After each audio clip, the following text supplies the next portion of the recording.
So today we're going to talk about Merkaba. And Merkaba is this tool we're going to use.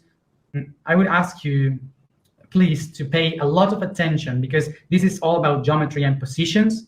Okay, so pay a lot of attention on how that works so you get it and you could use it that day. It's not that you have to make it perfect.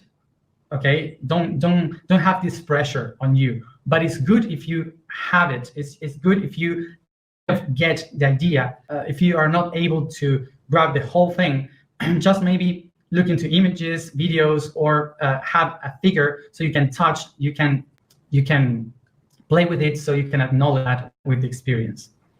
Okay, so in order to get this, we have to go through geometry. So we have to make an effort because when we start the path of spirituality and start to get how the universe works, it brings it all to geometry. So what is geometry? First of all, geometry comes from the word gea, gea in Greek. That means earth, land. Okay, so it means earth. So from gea comes the spiritual concept of Gaia, which is the spirit of earth, of the land. So Gaia is the one that gives the name to Gaia. Okay, that's why we call the spirit of Mother Earth Gaia, because of the Greek word for earth. Okay, that's the origin of the name Gaia. It's the same etymology of the word geometry, geometria, that means the measurement of the land. So let's understand why it's geometry. So what is the key and the origin of a human civilization? What is the main key of a civilization? The main key is agriculture. Agriculture is the key for everything because it's the food. So agriculture comes from the Latin words ager and cultur. Ager meaning land, earth, and cultur, the culture of things. So the cultivation. So cultivation of land, the culture of the land, of the earth. Okay, so that's why agriculture is everything that involves how to relate to fields. And because of this is born how to measure what is the potentiality of a land. Okay, so how much land do you need for lettuce? How much land do you need for tomatoes? So these measurements of the field are called geometry. Geometry is the art of measurement of that land in order to be able to produce food, basically. Okay, so that's why. So what happened with the geometry? The geometry is a proportion that can be used everywhere. So from the fields, they started to use these measurements of geometry to also not only to know the size of lands in order to sow or do fields, but also to know how to build land. So to take these measurements from the ground and build buildings, houses, measure mountains. You can use the same tools of the geometry from the fields to build temples, to create houses, to know the territory of a country. So we started to figure out how geometry was a perfect tool, not only to know how much land do you need to put a tomato, but also to even measure the earth. So not only for sowing a tomato, but also to measure the earth, the distance to the moon and everything.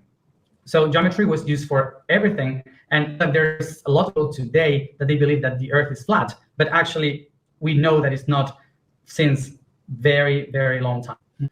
And since that moment, people were using geometry for everything. We have to give thanks to geometry for our civilization, culture, the metrics for the art. All the things are done by geometry. Our cities, our cultures, civilization, everything is in base of geometry. Our understanding is in base of geometry. So it's very important. And even today, we call that geometry, which is the same name that people in the past used to use for the fields to measure the ground where they were going to rest. Now, what happened in history? That eventually geometry was so important that the people in that time started to understand in a different way what was the geometry. So it has a meaningful side, because if you can measure everything in nature with these patterns of geometry, you can measure land, earth, and even time, and also the moon and the sun, everything was measured by geometry. That gave that gave us the key that geometry is the language of the universe, that should be something that moves the entire cosmos. So what they started to do is to make a philosophy regarding the geometry. So that's when they put all these concepts of geometry into a philosophy that made us create a summary of the reality of the divine. And one of the philosophers that put all of that together was Plato. Okay, Plato was this philosopher that took all these geometries and did a summary of all of them, creating only 5 structures. Only 5 structures that are the summary of the entire universe, and that's what we call the Platonic solids. Okay, the Platonic solids are the main 5 that are the basis for everything to understand the whole reality. So he also related that with the past vision of the sophist people, the sophista, that were the people that believed that we came from the elements, that we are made of earth, we are made of water, fire, ether, and air. So these people, they took this information and added the vision of the elements into the Platonic solids. Okay, so that's how we got this idea of the geometry being connected to the elements. So what a lot of people in the past did was that if there are these main geometries that are the summary of the entire cosmos, so what we can do in order to connect with God, with the divinity, we put all that together as one and create a vehicle of energy that allows us to travel through the cosmos, to connect with the divine. So if we put all that together, we can become a seed in all that. This is why each culture took one of these geometries and tried to work as much as they could with them in order to be able to activate the potential of these geometries inside so they could be connected with the entire cosmos. So let's remember again, which were them? Tetrahedron, octahedron, hexahedron, dodecahedron, and icosahedron. So these 5 generated everything. So for sure, in the most ancient cultures of Earth, you will find out this pattern or structures. It's something very old. Everybody has symbol in every culture. We all know these symbols. They were used for the walls, for some dressings, some tissues, indumentary. What is that? It's a tetrahedron. 1, 2, 3, and 4. It was very difficult that in the past we could build stuff like in 3D. So that's why they were carving in 2D. Tetra means 4, okay, in Greek. So tetrahedron, 4 faces. What do we have here? The alchemy of the being. So we have the alchemy of the being here. Fire, earth, air, water. Very, very old symbols. Another very old symbol. One face up, one face down.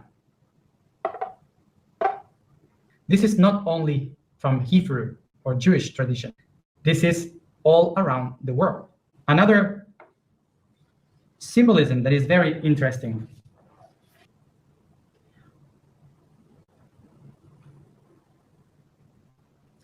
So another symbolism here.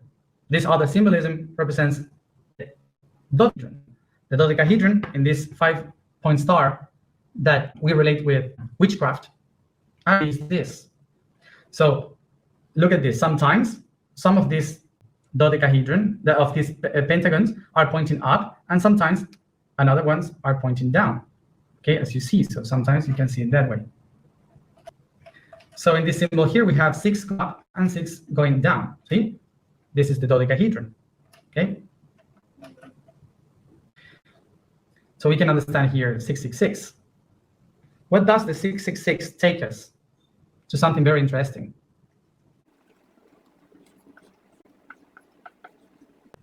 So this will be also related to the 666, which is the triangles that will join in the dodecahedron, in the icosahedron. The symbols in history, we have this beautiful flower throughout all humanity. What is 18th? If you repeat this system 18 times, I will obtain the flower of life. So basically, this is the number that creates the of life, and all of them are symbols that are symbols of the cultures that understood a different way in the universe. So after that, the Christianism took all of that as part of the evil. This is the devil. This is demons, and all that. Hell. So all this is wrong. All this is bad. Why? Because Christianism, Islam, and the Jew tradition, they basically think that everything that they don't understand is darkness, is the evil. And I will go straight into this. The answer for every ignorant is that if I don't get it, it's not good. Ignorant people will always fear those things that don't get. That's why the ignorant people must create the image of the devil, because they couldn't understand. That's the only reason why the devil exists in all these things. Okay? Ignorance. Sorry if I go straight forward. Everything that I wanted to say with this is that all the ancient symbols that are around, all the ancient symbols, we're trying to explain specific data, specific information regarding some things to connect to the divine. So if we put all of that together, we create the perfect vehicle towards divinity. So all of these concepts brings us to what we call sacred geometry. What is sacred geometry? Sacred geometry, basically, all geometry is sacred, of course, everything is sacred, but actually it becomes sacred when we put consciousness and become aware of what is this for. When we recognize the power that this has in order to connect me with the entire cosmos. Okay? So this is why geometry is sacred. Okay? So the Egyptian did this structure of all these trees that represents the house or vehicle of a person with a spirit that activates its energy. So Mer is that person, that manifestation. Ka is the spirit, and Ba is the vital energy.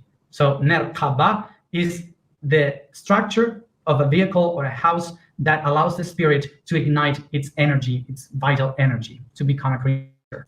So this is the Merkaba. Merkaba is the summary of all these concepts and geometries that you can see in all pictures of history that are together in order to create a seed to be able to expand to the entire cosmos and universe, to be connected with the divine. So let's go into understand how we can find this geometry in ourselves, so we can understand how to become a seed of the entire tree of the universe. Remember the main symbols.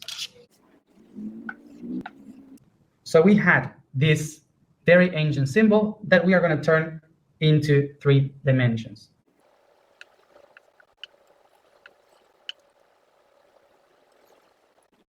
Okay, so 3 dimensions. So let's create in 3 dimensions this one that we can find here. Do we have now the 3 dimensions?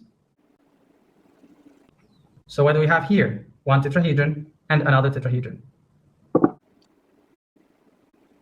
The symbol is fire. Fire. How do we call 2 fires? This is what we call the twin soul, or twin flame. So as I said, the twin flame is not I'm looking for someone to complete myself. It's basically the myself recognizing myself. Okay, that is the twin flame. So remember, we have 2 flames here. One flame is the ego, I, and the other flame is am, the higher self. I am the higher flame, the lower flame. So what are we going to say here in these three? I am love. I am will. I am wisdom.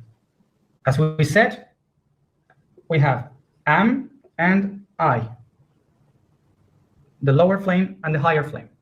See, this is the twin soul.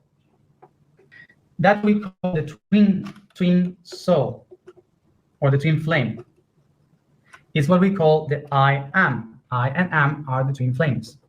So in order for the am, the essence, to be manifested, we'll need this triangle here, these dots here, that represents energy, matter, and vibration.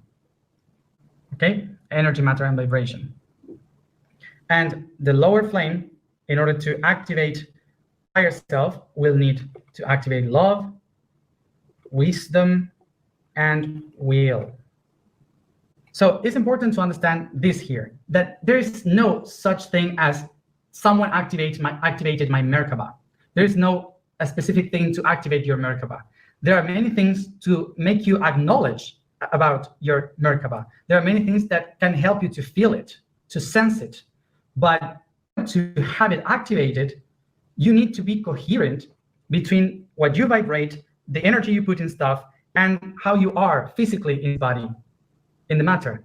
And all that by activating constantly your will, your wisdom, and love. Put in service your love, your wisdom, and will. Okay, so that's the only way in which you can really be activating your Merkaba by yourself. So what we are going to do now is to try to understand, to activate this idea of where the Merkaba is, so we could understand it. So I did a drawing so you can get it better with me. I hope you can hear me. Can you see it? Do you see the Merkaba? So I locate myself like this so I can see it. So the best way for us to activate this is if we sit this way with our legs crossed. But if we cannot do that, we just sit like this with our legs open, and we do exactly the same position, thinking in our minds that we are crossing our legs. So here, up here, we have the flame of higher self. So this is the flame that we were drawing there, the higher self. So then we have this point here and this point here, creating the triangle. So that would be my knees and my hands. Look into these lines, the lines of the triangle. My shoulders are these crosses here. Can you see how my arms are the triangle, like this? So from my head, I go down with my arms, and I put my spine straight. These two are going to my heart. Can you see the structure? This point here, in the center, is my heart. So I have my heart here. Love, this is love. This is wisdom and will. Love, wisdom, will. Can you see the structure? You see it? So look, my head is like the pupil and the round part of the eye. I don't remember the name. The color part of the eye. So I am here in the center, and this is the eye. Can you see the eye? This is the eye that sees everything. And now I am seeing everything. Wisdom, will, love. Wisdom, will, love. Wisdom, will, love. These are the wings of the angel, the wings that emerge from me behind. So what we have, down here, the other triangle, which is vibration, energy in the coccyx where I sit, energy, vibration, matter, energy, vibration, matter, energy, vibration, matter. So now you can see this. I have one triangle down and one triangle up. One triangle with one dot behind and two in front, and the other up, one in the front and two on the back. This triangle, two in the back, one in the front, one on the back, two in the front. And this is how I find my Merkaba in the physical way. Could you see properly the image? Look, the image that we have here. The Star of David star, the Star of David. So the essence, the seed of the Merkaba is this, is the octahedron. Can you see here? Love, wisdom, will. This is my heart, and this is the two wings. The heart and two wings. And down there we have the coccyx and the knees. Coccyx and knees. These are our legs crossed.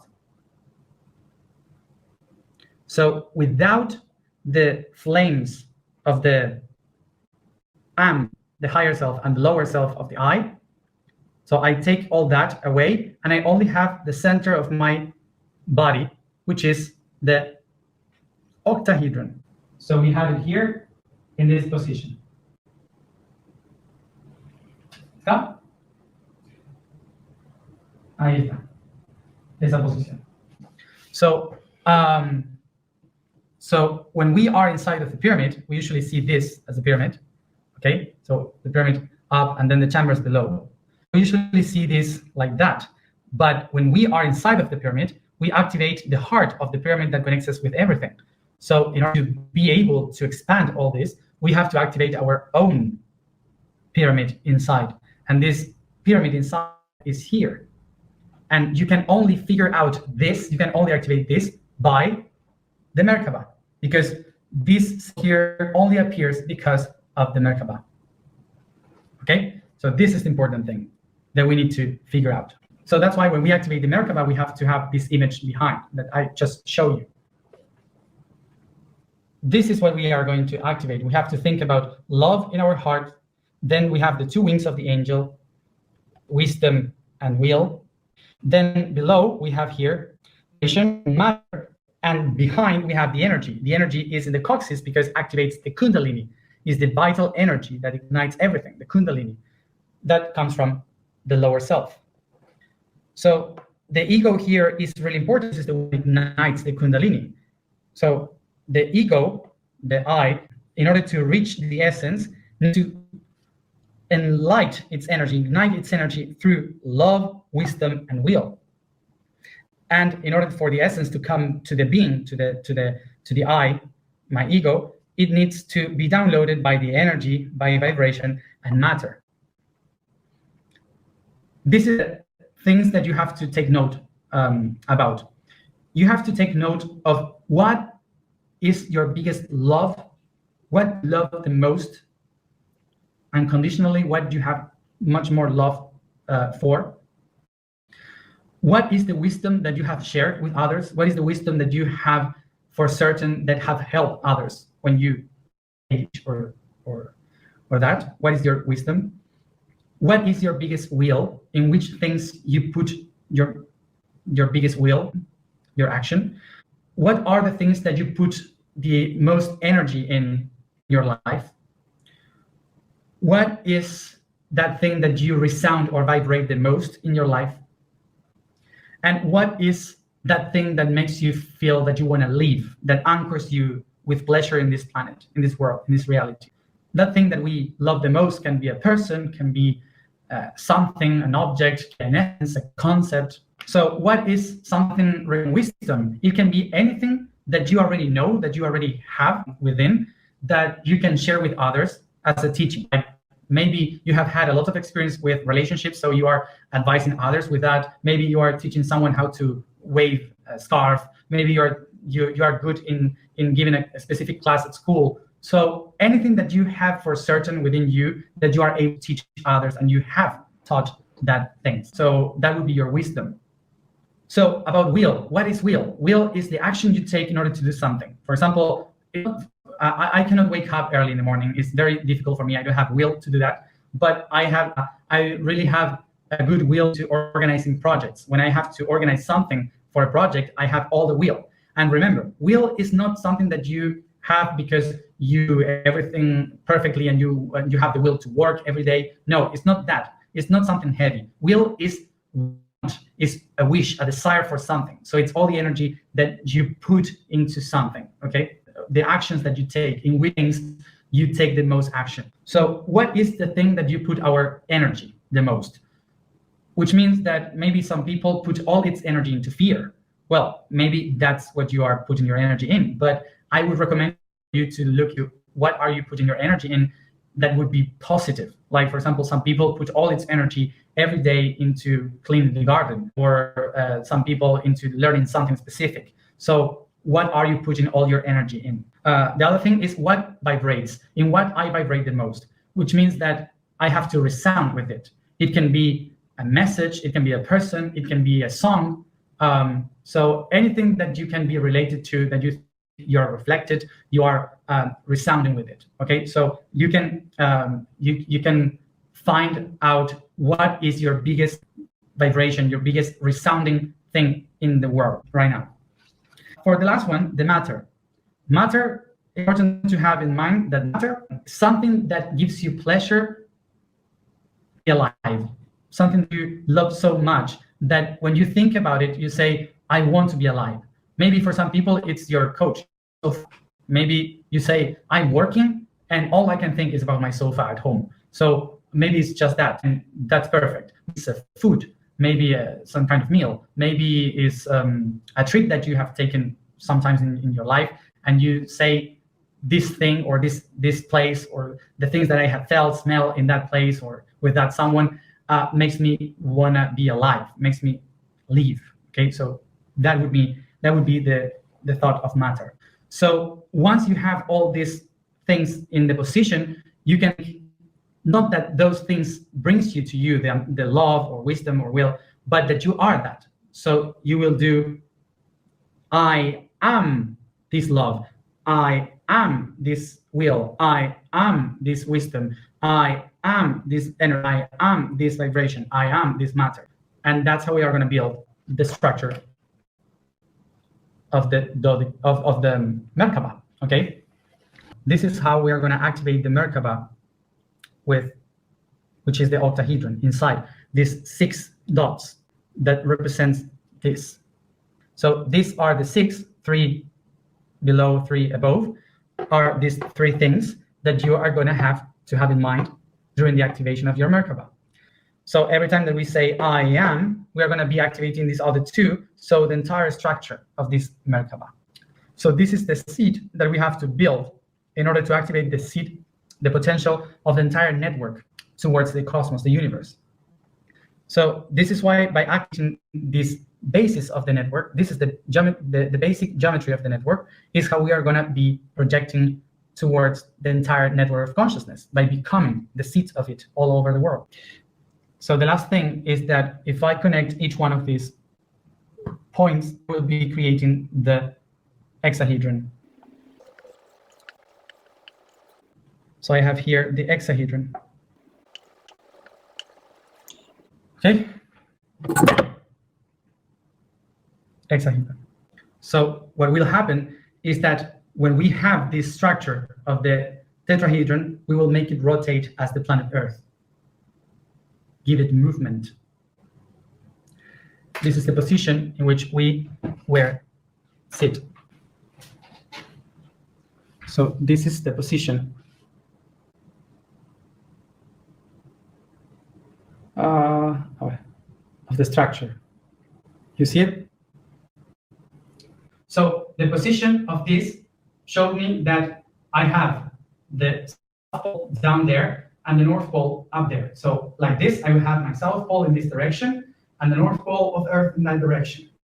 So the line will be crossing like this. So from my heart in a straight line down and in front, the South Pole, I'm crossing my heart up and behind the face of the North Pole. So in this position, the Earth will be rotating this way. Okay? So once we have the structure in us, once we have the structure of the Merkaba activated, what we can do is to start rotation in our mind, or like the Sufi dance, like this. Okay? Dervish people, like dancing around with one hand to receive in the North Pole, one hand in the South Pole, like this. Oh, in history, a lot of dances were in circles because of activating all this geometry in oneself. So it's good if you dance and you spin like that. So remember that you spin towards the right, you are ascending energy. If you spin anti-clockwise, so to the left, you are downloading information or energy. It's coming down, okay? If we turn above, if we turn right, it goes up. If we turn left, it goes down, okay? So here we have the expression, which is from the pressure that we have within, it goes all outside. The pressure is setting free. So this expression reaches a point in which the same expression starts to observe itself, like ice starts to observe itself from different points of view. So once this has been expressed, what happened is that the same expressions starts to experiment itself. And what is this?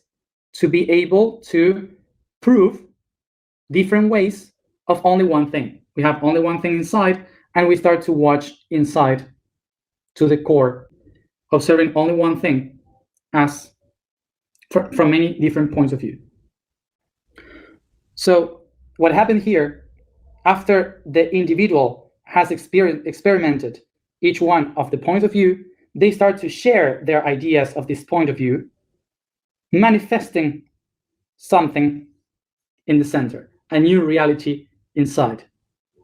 So this one starts to share different ways of information. And each one of them starts to share different points of view, creating a new idea of what is inside, and that's what we call integration. And then, of course, we have the transcendence, which is to create new ones coming from the main one. Transcendence, going from one spot to another spot. Now, what we have here is that we have spoken about the things that create a reality. So we have this shape here again, and remember that in order to manifest, to create something, we need vibration, energy, and matter. And of course, in order to download the spirit, to reconnect with the divine, we need the attributes of love,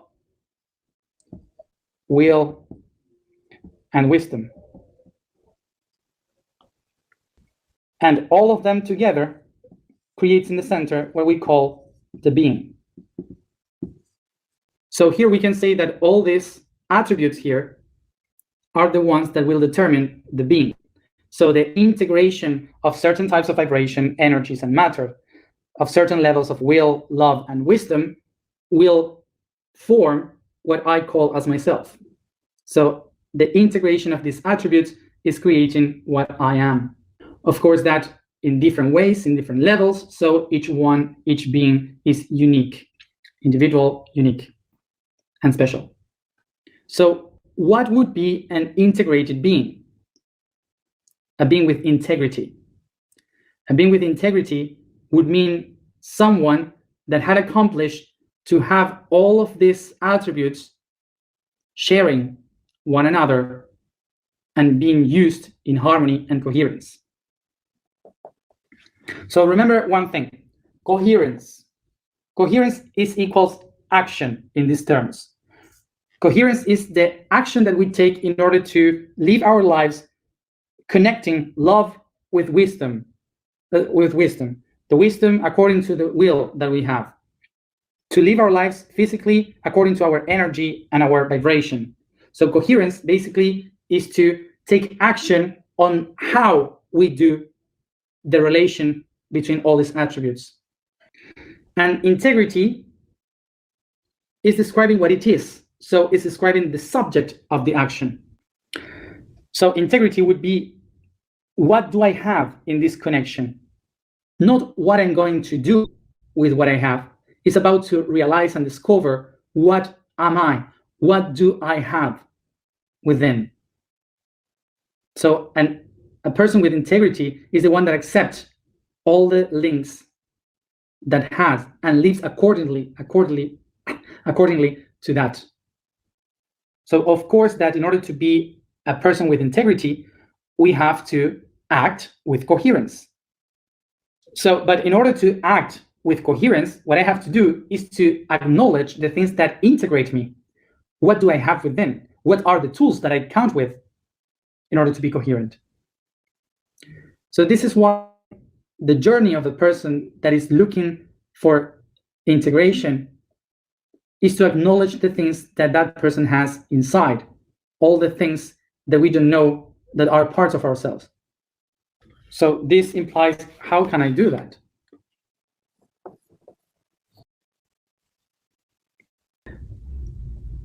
So remember that we are a human being composed by vibrations, energy, and matter. And this means that through vibration, we are vibrating all the time and resonating with things or not. We can be in a high vibration or a low vibration, heavier or light. We can go faster, slow. So vibration determines the way in which we live every day, with which things we connect, which brings us to polarity in the energy. How do we feel with that? The emotions that we perceive, positive and negative, the energy moving us through the connection with other people, with the links with the others. So the energy is also determining how do we live in our reality. And of course the matter, which is the body, the DNA, the cells, the information that we hold from our history, all the things that we have from our ancestors. So that would be all the codes that summarize what we are. Who am I now? So it doesn't matter if you go and take all the courses you want, you see all the documentaries you want, you look for all the books that you would possibly read. It doesn't matter if you do all that. You are not going to be coherent or integrated unless you know what you have within. So eventually, some moment, you will have to watch within to understand what are your parts. So all these things are the things that you and only you are able to discover. There's no medium, channel person, there is no master, therapy, anyone or anything that can tell you exactly what you have. Those people can guide you, can lead you to find the answer, but no one can give you the answers of what you have here.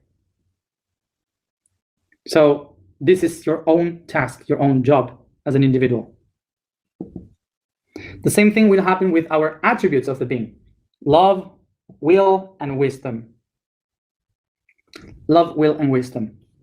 So on one hand, we have the attribute of love related to the vibration, which is the one that will show me how do I feel the things, how do I perceive and resound with things. So we have all spectrums of love in which we can vibrate, from the hatred, very low, and the unconditional love, very high. So will is related with energy.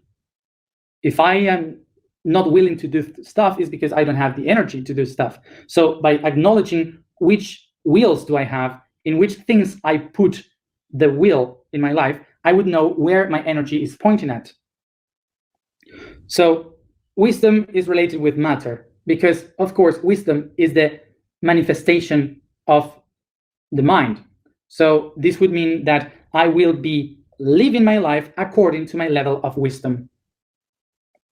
This is a way in which we can identify the concepts, mostly. So in order to integrate here, what we have to remember is that each one of these attributes, we have lived each one of them throughout our lives. We have lived different kind of wills in our life, different kind of energies, different kind of knowledge and wisdom, different vibrations and things with which we resound, different types of love. So we have been living different ways of these things.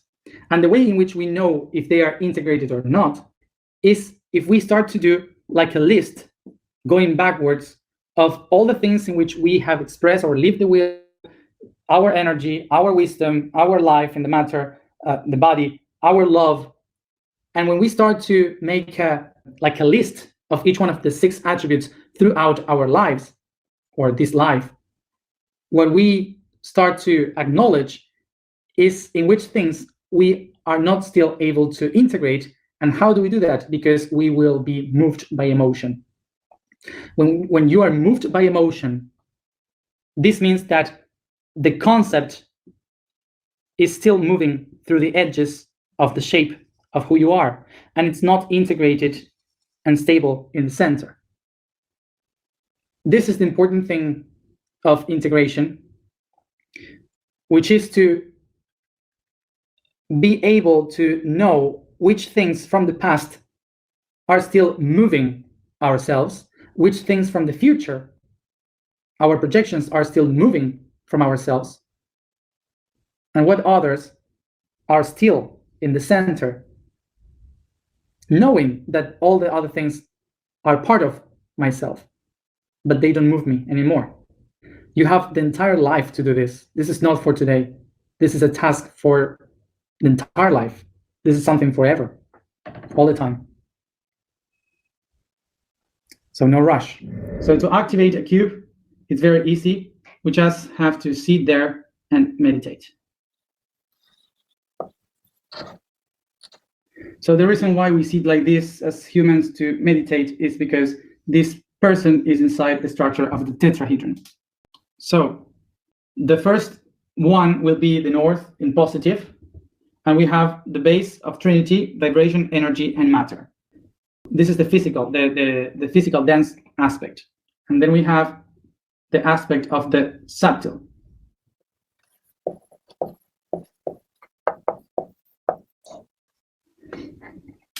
So we will have the south and negative, and above the Trinity that we will call love, wisdom, and will. Love, wisdom, and will. This is the structure that then we will know as the Star of David. So remember that in between these two, if we accomplish to get this structure, we will recognize that this structure of the Merkaba is the key to the expansion to everything, to all the things that are created in the universe. So in the perfect vibration and harmony, you can connect with the basis of the atoms of the creation. So you go beyond the structures of this reality, and you, by this, can travel through time and space. And here's where we find the cube again. We find the cube.